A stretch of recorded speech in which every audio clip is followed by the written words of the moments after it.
La escritora y filóloga Irene Vallejo, ganadora del Premio Nacional de Ensayo de España 2020, nos deja una idea. La crisis de la democracia está muy asociada a la crisis de la palabra y del discurso. Por eso reivindico la importancia de las humanidades y del pensamiento, que son la base del diálogo. A partir de esta frase, tomada de una entrevista, compartiremos algunas reflexiones personales sobre la relación entre democracia y humanidades, ya manifestadas en anteriores artículos y videos, pero vinculadas específicamente a nuestra sociedad y cultura peruana. Este año 2021, el Perú como república independiente cumple 200 años de existencia. Al empezar la década del 40 del siglo pasado, Jorge Basadre sostuvo que la independencia y la república crearon una promesa de vida mejor para el país. Un compromiso de lograr una nación peruana soberana, integrada y de pleno bienestar, que solo llegaría a concretarse en democracia porque es el único régimen capaz de reconciliar al país y enrumbarlo al progreso que se merece. La población mayoritaria, históricamente desposeída, la gran masa campesina, los sectores trabajadores y los profesionales urbanos, empezaron a pensar el sueño del Perú como un horizonte posible de bienestar común. Una promesa es un acto de habla que como tal no se puede juzgar pragmáticamente en términos de verdad o falsedad, pues no es un enunciado constatativo, como decir hay sol o llueve profusamente, que exige su comprobación en la realidad para establecer su verdad o falsedad. Una promesa no es verdadera o falsa, sino creíble o aceptable y por lo tanto afortunada o eficiente, exitosa o frustrante.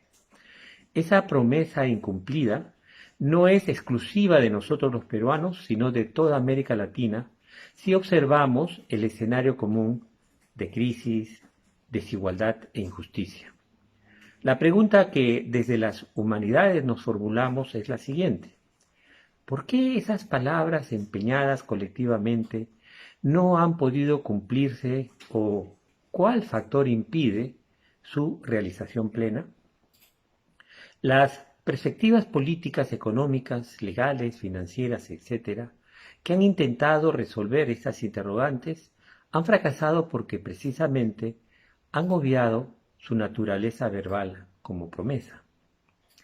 Las promesas de diverso tipo mueven la vida social y cultural porque instauran hechos institucionales, pagos de deudas, operaciones de salud, dictámenes contables o judiciales, etc. Crean realidades y compromisos que se instituyen como existiendo. El principal requisito pragmático de los actos que crean el mundo social de una comunidad imaginada radica en que requieren de una intencionalidad ratificada, reiterativa y constante para que impliquen poder deóntico, es decir, deberes y derechos de convivencia humana. En tal sentido, toda la vida social o la convivencia civilizada implica promesas o pactos. La promesa de constituir una nación o una comunidad imaginada debe ser avalada, reafirmada y ratificada en infinidad de actos particulares que atañen a los integrantes de la formación social. El Perú como nación se vuelve a fundar y declarar independiente en cada interacción, transacción y compromiso cumplido. Esto atañe tanto al presidente como al más humilde ciudadano que realiza cualquier labor legítimamente reconocida. La promesa de la vida peruana aludida por Basadre necesita ser repetida en infinidad de actos individuales que confirmen su asunción y vigencia. Es como declarar el amor por una persona, no basta con decirlo una vez, se requiere actualizarlo en cada día de la convivencia de pareja. Del mismo modo que en una relación amorosa, basada siempre en una promesa de amor mutuo, la convivencia armoniosa en sociedad está constituida por actos de habla que involucran compromisos institucionales. Sin embargo, percibir el funcionamiento del lenguaje en todas las promesas o acuerdos que implica la vida social es muy difícil porque no somos conscientes de la función que juegan las palabras en la estructura de la vida social. Desde el precio acordado con un taxista, la lectura obligatoria aceptada en un curso, el trabajo profesional o técnico acordado con un empleador o cliente, todo funciona sobre la promesa verbal o actos de habla que implican con posterioridad el pago de la tarifa del servicio, la obtención de una buena nota en la asignatura, el depósito o entrega de las remuneraciones acordadas. A partir de esta explicación sobre cómo los actos del lenguaje instituyen nuestra realidad y cultura, podemos explicarnos y por qué la promesa de una convivencia articulada como nación ha sido socavada e incumplida en beneficio de un sector minoritario de la sociedad. La ratificación y reafirmación de las promesas democráticas del país a cargo de tres institucionalidades esenciales han sido eludidas y postergadas. Estas son el sistema educativo, la acción de la justicia y la identidad colectiva. Expliquemos brevemente cómo estas tres dimensiones fundamentales de la democracia, como aspiración o anhelo de convivencia de toda la colectividad, han sido socavadas y tergiversadas.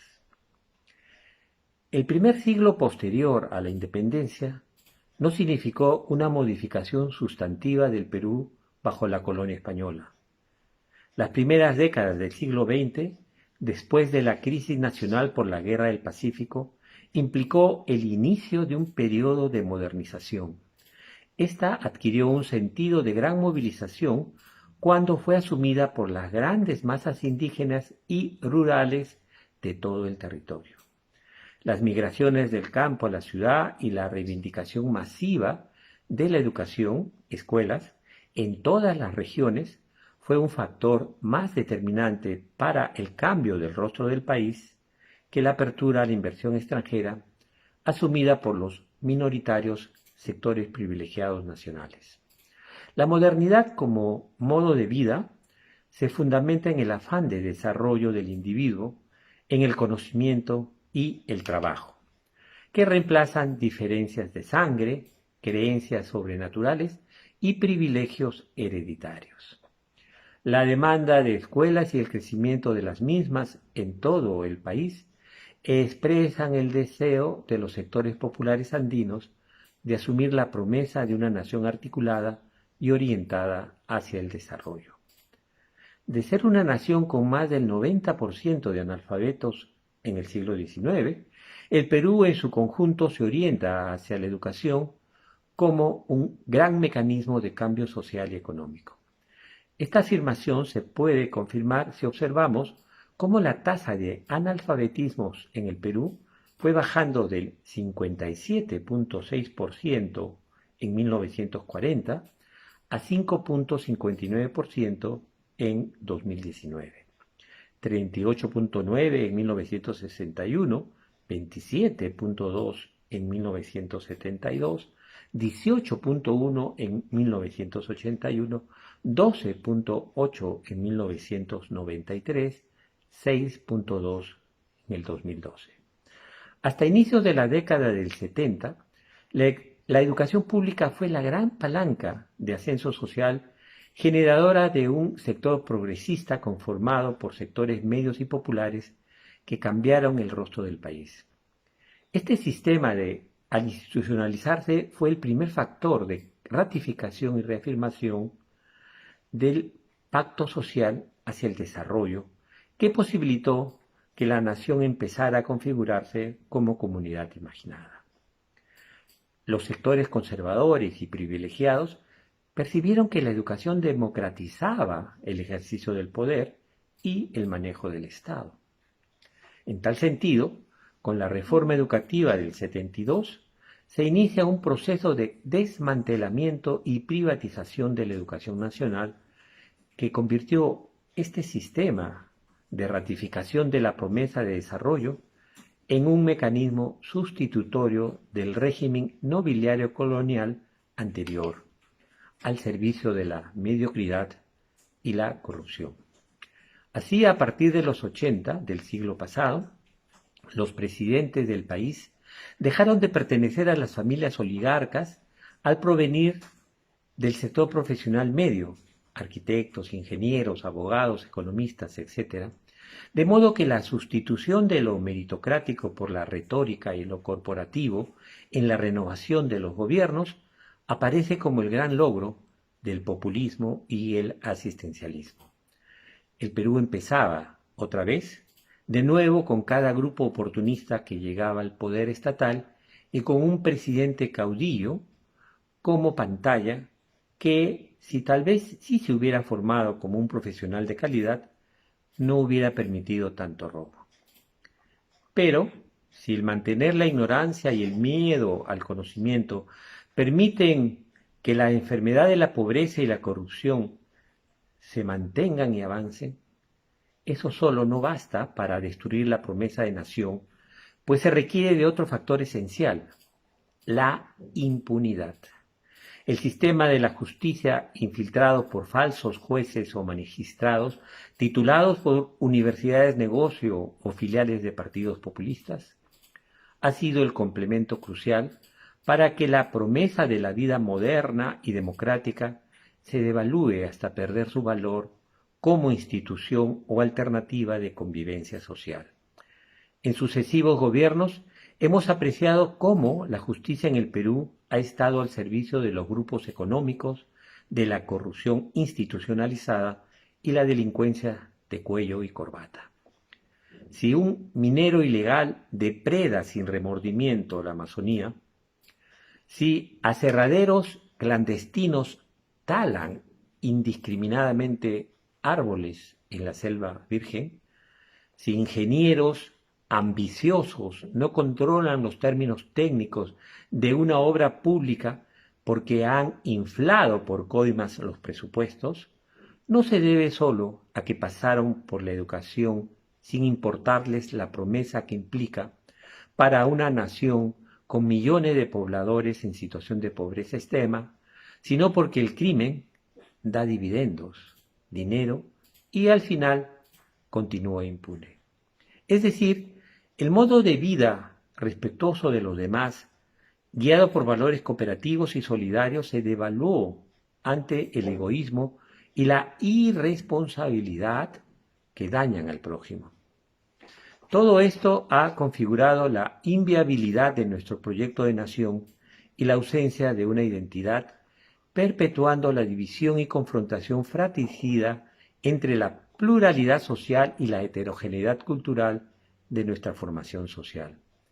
En lugar de hacer de nuestra diversidad una fortaleza para el futuro, el miedo a lo diferente ha impedido el diálogo y la solidaridad cultural. La creación de una comunidad imaginada que estructura simbólicamente la identidad de una nación es consecuencia del discurso artístico y literario. Una incipiente identidad nacional se forjó en 3 décadas de desarrollismo a mitad del siglo XX. Pero la globalización y los cambios capitalistas impulsados por una tercera revolución económica basada en lo informático y digital han arrasado dicho horizonte, disolviéndolo en una cultura del espectáculo global y cómplice con la depredación de la naturaleza y la contaminación ambiental.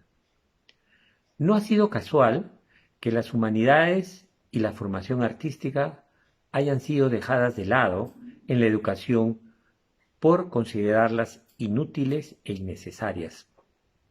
La desaparición de historia, filosofía, arte y literatura en los programas de estudio ha convertido la enseñanza en una instrucción para el mercado y el predominio de la ganancia como único valor en detrimento de la solidaridad y la cooperación inherente a la convivencia humana.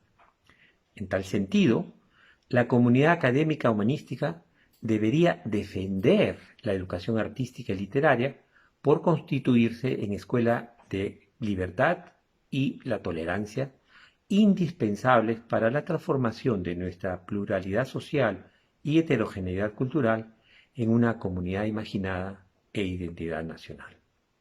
En conclusión, las palabras como discurso oral o escrito, individual o social, es la base de toda la convivencia social y esa dimensión de las palabras del lenguaje es el campo de las humanidades. Por todo lo expuesto, estamos convencidos que la crisis de la democracia está muy asociada inevitablemente con el olvido y postergación de la palabra y del discurso humanístico, como ha señalado Irene Vallejo.